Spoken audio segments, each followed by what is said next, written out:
Hi friends, എല്ലാവർക്കും മറ്റൊരു പുതിയ വീഡിയോയിലേക്ക് സ്വാഗതം. ഇന്നത്തെ വീഡിയോയിൽ നമ്മൾ നോക്കാൻ പോകുന്നത് കമൻറ്റ്സ്.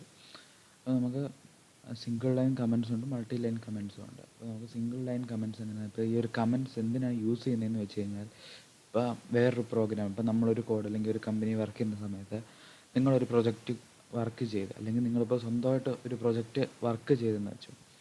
വർക്ക് ചെയ്തതിന് ശേഷം ആ ഒരു കോഡ് നിങ്ങൾക്ക് വേറെ ആരുമായിട്ട് അല്ലെങ്കിൽ വേറൊരാൾ നിങ്ങളുടെ ആ ഒരു കോഡുമായിട്ട് കോൺട്രിബ്യൂട്ട് ചെയ്യണമെന്നുണ്ടെങ്കിൽ ആ ഒരു പ്രോഗ്രാമർ, അടുത്ത മറ്റൊരു പ്രോഗ്രാമർ ആ ഒരു കോഡ് മനസ്സിലാവണം കാണുമ്പോൾ.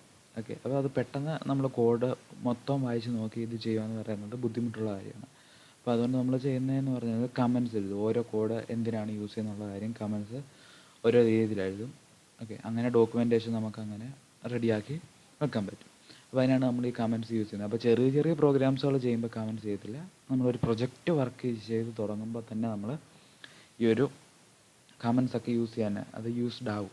ഓക്കെ, ആദ്യം ഇച്ചിരി ബുദ്ധിമുട്ടായിരിക്കും. അത് പിന്നീട് നമ്മൾ ഓരോ പ്രോഗ്രാം ചെയ്യുന്ന സമയത്ത് നമ്മൾ അത് എന്തിനാണ് യൂസ് ചെയ്യുന്നുള്ള അന്നേരം എഴുതി പോവാണ്. ഓക്കെ, അപ്പോൾ നമുക്ക് സിംഗിൾ ലൈൻ കമൻറ്റ്സ്, അതിനായിട്ട് നമ്മൾ പൈത്തണിൽ യൂസ് ചെയ്യുന്നത് ഹാഷ് ആണ്.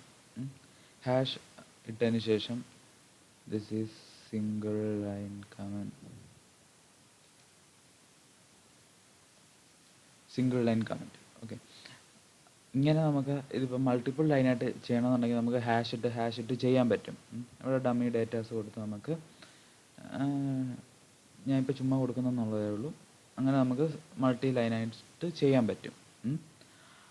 ഇനിയിപ്പോൾ അതല്ലാതെ നമുക്കൊരു സ്ട്രിങ്സ് ആയിട്ട്, ഇപ്പോൾ അതേസമയം 3 കോഡ്സിൽ 3 സിംഗിൾ കോഡ്സിൽ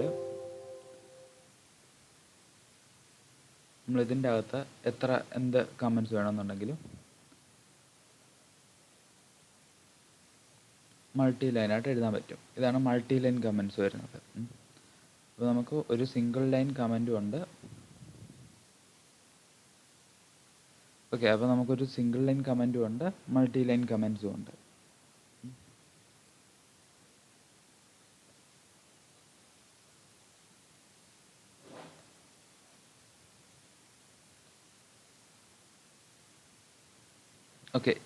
ഓക്കെ, നമ്മളിപ്പോൾ 2 കമൻറ്റ്സ് പഠിച്ചു, 2 രീതിയിലുള്ള സിംഗിൾ ലൈനും multi line കമൻറ്റ്സും.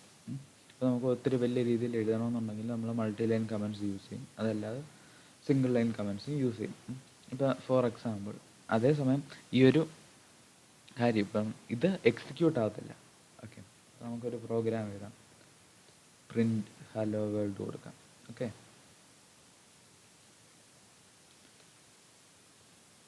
Print hello world, നമ്മളിത് റൺ ചെയ്ത് കഴിഞ്ഞാൽ അപ്പോൾ അതാണ്ട് നമുക്ക് ഹലോ വേൾഡ്, ഇപ്പോൾ പ്രിൻറ്റ് ഹലോ വേൾഡ് എന്നുള്ളത് ഇവിടെ പ്രിൻ്റായി. ഇനി നമുക്ക് ഈ ഒരു ഹലോ വേൾഡ് നമുക്കിതെല്ലാം കളയാം. അതിനുശേഷം ഇപ്പോൾ ഹലോ വേൾഡ് എന്നുള്ള ഒരു പ്രോഗ്രാം ചെയ്തു. അതിനുശേഷം നമുക്കിനി ഇതിന് കമൻറ്റ്, ഇപ്പോൾ ഒരാൾ വന്നിട്ട്, ഇപ്പോൾ പുറത്തുനിന്ന് ഇപ്പോൾ പ്രോഗ്രാം അറിയാൻ വയ്യാത്ത ഒരാൾ വന്നിട്ട് ചെയ്യുകയെന്ന് വെച്ചോ. അപ്പോൾ നമുക്ക് ഇവിടെ പ്രോഗ്രാമിന് this program display hello world. Okay, so this program is display to hello world. Display print world. Display hello world. This program is to print or display hello world. എന്നിട്ട് നമ്മൾ ഈ ഒരു ഇത് കൊടുത്തതിന് ശേഷം നമ്മൾ റൺ ചെയ്ത് കഴിഞ്ഞാൽ ഹലോ വേൾഡ് തന്നെ പ്രിൻ്റ് ആവും.